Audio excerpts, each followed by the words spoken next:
वहां हम विरोध करेंगे। असली आनंद मठ का मतलब ये है, कोई भी अत्याचारी हो, जो अत्याचारी है वो तो वंदे मातरम की बात नहीं कर सकता। जिसके खिलाफ अत्याचार हो वही वंदे मातरम की बात करेगा। सही है, बात तो यही है ना, ठीक है ना, चाहे वो कहीं भी हो। और मैं आपको एक और बात बताऊं, बड़ी इंटरेस्टिंग बात है कि एक अंग्रेज था हेनरी क्रेग, 1937 में उसने ये बोला, जो हमारे स्वतंत्र सेनानी थे उनके बारे में ये बोला, बोले Vande Mataram has been literally the war cry of the terrorist. क्या मतलब था कि जो वहां लड़ाई लड़ रहे थे कॉलोनियल पावर के खिलाफ, उनको टेररिस्ट बुलाया गया। क्यों बुलाया गया? क्योंकि अपने हकों के लिए लड़ रहे थे, इसीलिए बुलाया गया ना। तो आजकल के जो हमारे छात्र हैं वो टेररिस्ट हो गए हैं, हमारे जर्नलिस्ट हैं वो टेररिस्ट हो गए हैं, उनके खिलाफ यूएपीए ये चीजें लग रही हैं, लगे हैं ना।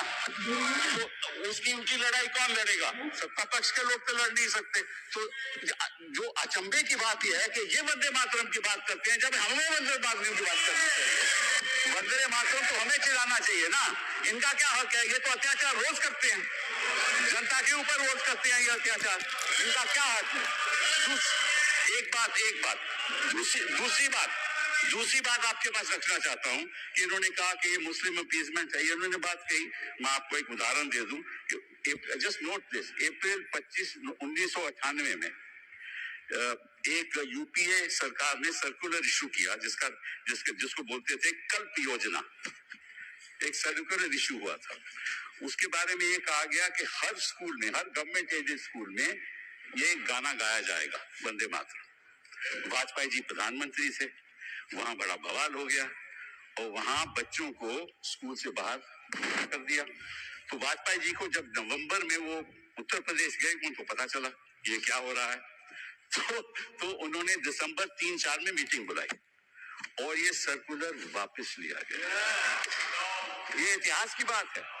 उस समय कोई मुस्लिम अपीजमेंट नहीं थी। वाजपेयी जी ने समझा कि हम विवाद की राजनीति नहीं करना चाहते, और उस समय मालूम जो मंत्री था, जो बेसिक एजुकेशन का मंत्री था, वो रविंद्र शुक्ला था।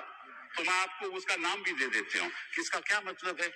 इसका मतलब ये है कि जो वंदे मातरम है ये मातृभूमि की रक्षा के लिए भी है, लेकिन अत्याचारी के खिलाफ ये हमारा हक भी है।